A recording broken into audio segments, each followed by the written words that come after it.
కాకినాడ నగరంలో వైకాపా టీడీపీ నేతల మధ్య మాటల యుద్ధం కొనసాగుతుంది. నువ్వు దొంగ అంటే నువ్వు దొంగ అనే రీతిలో నాయకులు ఒకరిపై ఒకరు విమర్శలు చేసుకుంటున్నారు.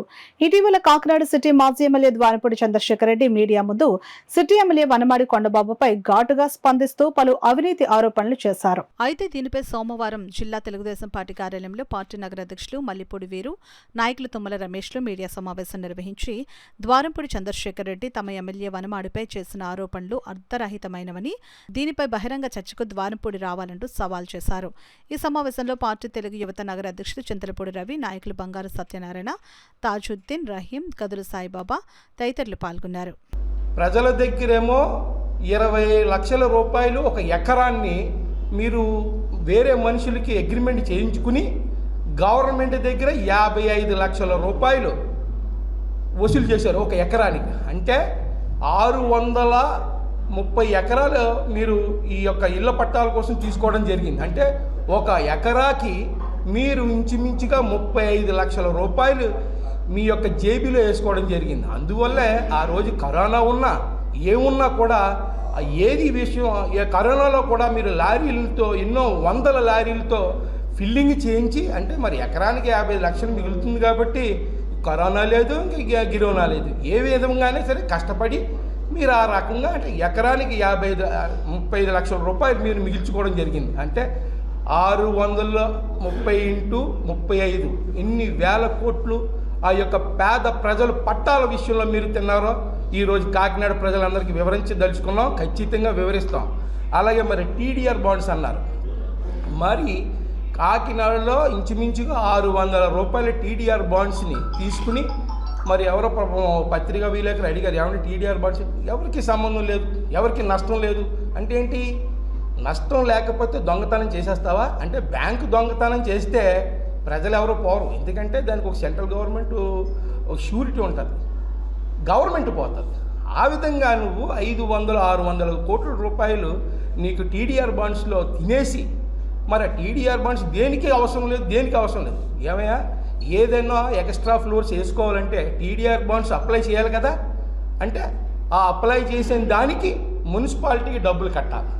ఆ డబ్బులు పూర్వకంగా ఈ యొక్క టీడీఆర్ బాండ్స్ని అప్లై చేస్తారు. అంటే అది ప్రజల సొమ్ము, అంటే కార్పొరేషన్ యొక్క నిధులని నువ్వు దుర్వినియోగం చేస్తున్నావు.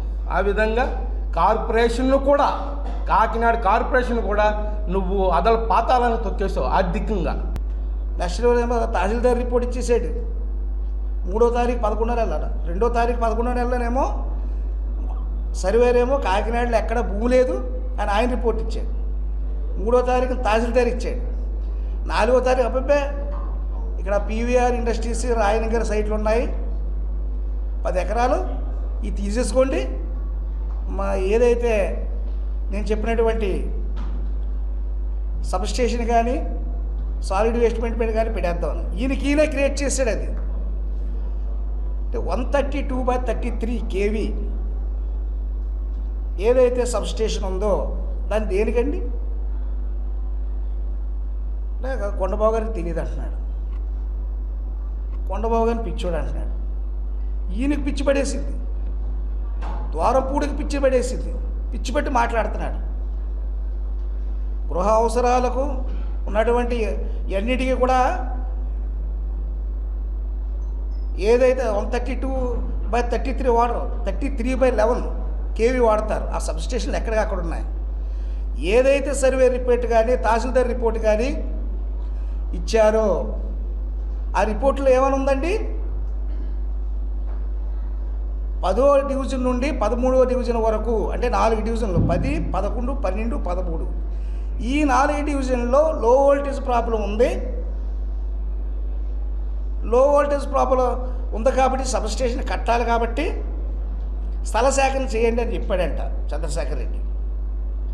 కానీ ఏపీఈపీడీసీఏలో ఏమడిగారు? పోర్ట్ ఏరియాలో ఒక పెద్ద సబ్స్టేషన్ ఇండస్ట్రియల్కి లో వోల్టేజ్ వచ్చే ఇది ఉంది కాబట్టి మున్సిపల్ కార్పొరేషన్ ద్వారా ఏదైనా సైట్ ఉందేమో చూడండి, బదలాయింపు ద్వారా కానీ లేకపోతే డిపార్ట్మెంట్ టు డిపార్ట్మెంట్ ఎక్స్చేంజ్ ద్వారా కానీ తీసుకోవడానికి అవకాశం ఉంటుందని అడిగారు.